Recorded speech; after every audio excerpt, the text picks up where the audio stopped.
Federalist 7. The same subject continued, concerning dangers from dissensions between the states. For the Independent Journal. Author, Alexander Hamilton. To the people of the state of New York. It is sometimes asked, with an air of seeming triumph, what inducements could the states have, if disunited, to make war upon each other? It would be a full answer to this question to say precisely the same inducements which have, at different times, deluged in blood all the nations in the world. But, unfortunately for us, the question admits of a more particular answer. There are causes of differences within our immediate contemplation, of the tendency of which, even under the restraints of a federal constitution, we have had sufficient experience to enable us to form a judgment of what might be expected if those restraints were removed. Territorial disputes have at all times been found one of the most fertile sources of hostility among nations. Perhaps the greatest proportion of wars that have desolated the earth have sprung from this origin. This cause would exist among us in full force. We have a vast tract of unsettled territory within the boundaries of the United States. There still are discordant and undecided claims between several of them, and the dissolution of the Union would lay a foundation for similar claims between them all. It is well known that they have heretofore had serious and animated discussion concerning the rights to the lands which were ungranted at the time of the Revolution, and which usually went under the name of Crown lands. The states within the limits of whose colonial governments they were comprised have claimed them as their property. The others have contended that the rights of the Crown in this article devolved upon the Union, especially as to all that part of the Western Territory which, either by actual possession, or through the submission of the Indian proprietors, was subjected to the jurisdiction of the King of Great Britain, till it was relinquished in the Treaty of Peace. This, it has been said, was at all events an acquisition to the Confederacy by compact with a foreign power. It has been the prudent policy of Congress to appease this controversy, by prevailing upon the states to make cessions to the United States for the benefit of the whole. This has been so far accomplished as, under a continuation of the Union, to afford a decided prospect of an amicable termination of the dispute. A dismemberment of the Confederacy, however, would revive this dispute, and would create others on the same subject. At present, a large part of the vacant Western Territory is, by cession at least, if not by any anterior right, the common property of the Union. If that were at an end, the states which made the cession, on a principle of federal compromise, would be apt when the motive of the grant had ceased, to reclaim the lands as a reversion. The other states would no doubt insist on a proportion, by right of representation. Their argument would be, that a grant, once made, could not be revoked, and that the justice of participating in territory acquired or secured by the joint efforts of the Confederacy, remained undiminished. If, contrary to probability, it should be admitted by all the states that each had a right to a share of this common stock, there would still be a difficulty to be surmounted, as to a proper rule of apportionment. Different principles would be set up by different states for this purpose, and as they would affect the opposite interests of the parties, they might not easily be susceptible of a pacific adjustment. In the wide field of Western Territory, therefore, we perceive an ample theater for hostile pretensions, without any umpire or common judge to interpose between the contending parties. To reason from the past to the future, we shall have good ground to apprehend, that the sword would sometimes be appealed to as the arbiter of their differences. The circumstances of the dispute between Connecticut and Pennsylvania, respecting the land at Wyoming, admonish us not to be sanguine in expecting an easy accommodation of such differences. The Articles of Confederation obliged the parties to submit the matter to the decision of a federal court. The submission was made, and the court decided in favor of Pennsylvania.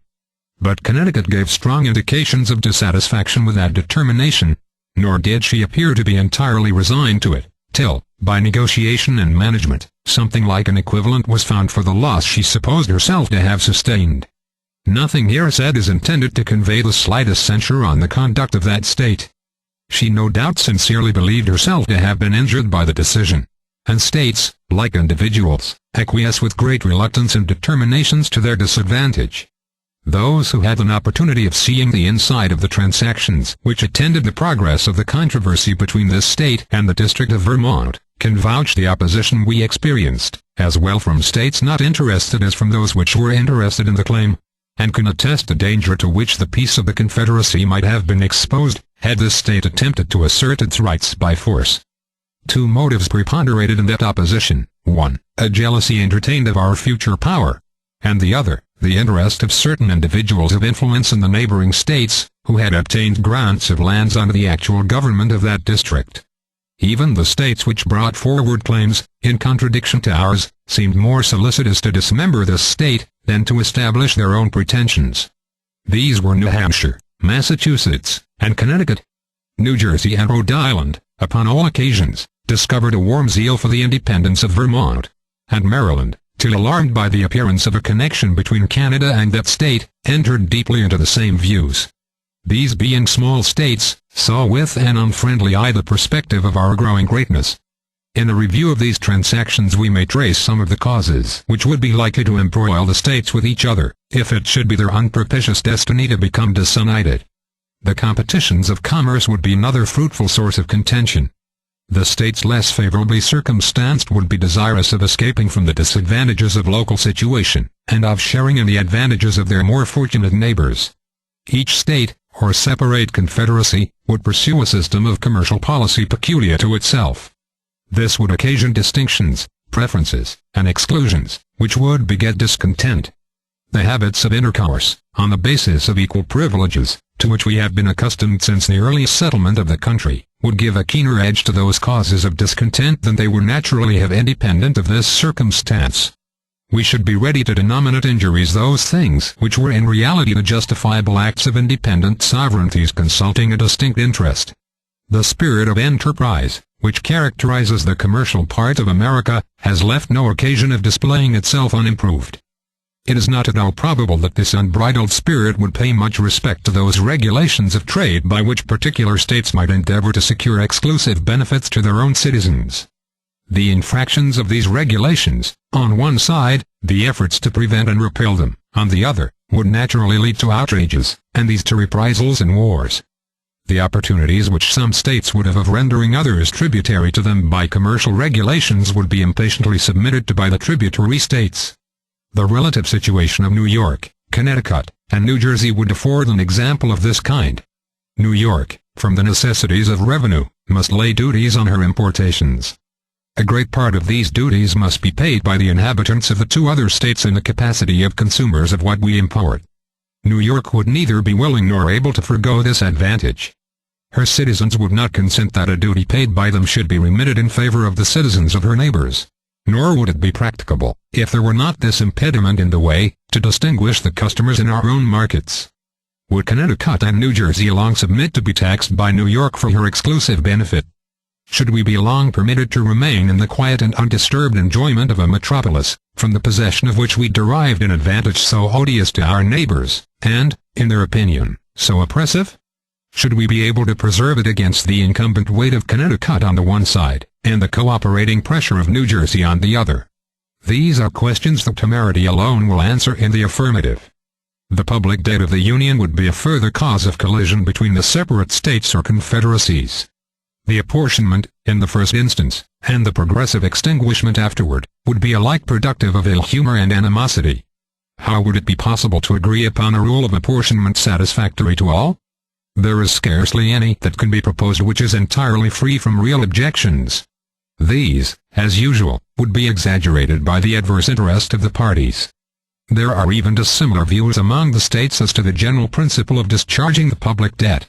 Some of them, either less impressed with the importance of national credit, or because their citizens have little, if any, immediate interest in the question, feel an indifference, if not a repugnance, to the payment of the domestic debt at any rate.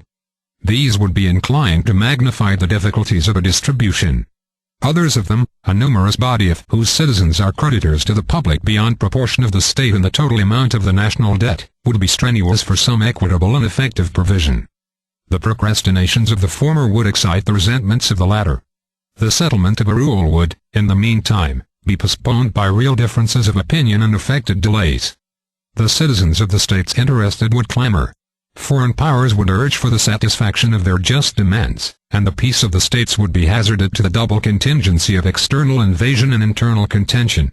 Suppose the difficulties of agreeing upon a rule surmounted, and the apportionment made.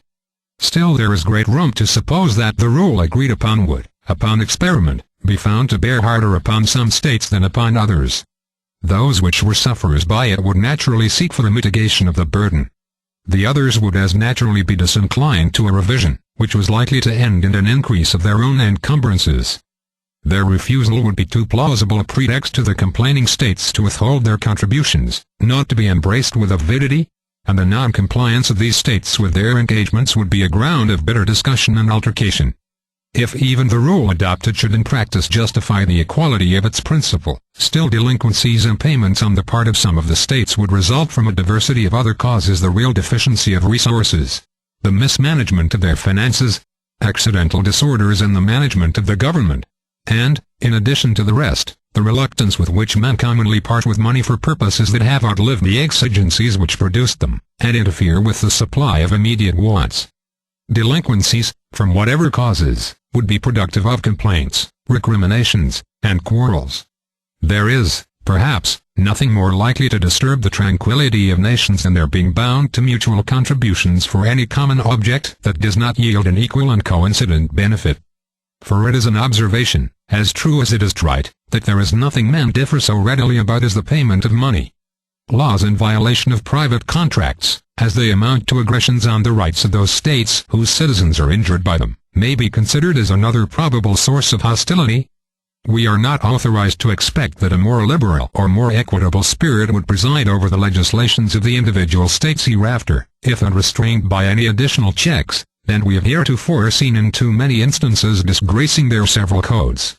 We have observed the disposition to retaliation excited in Connecticut in consequence of the enormities perpetrated by the legislature of Rhode Island, and we reasonably infer that, in similar cases, under other circumstances, a war, not of parchment, but of the sword, would chastise such atrocious breaches of moral obligation and social justice.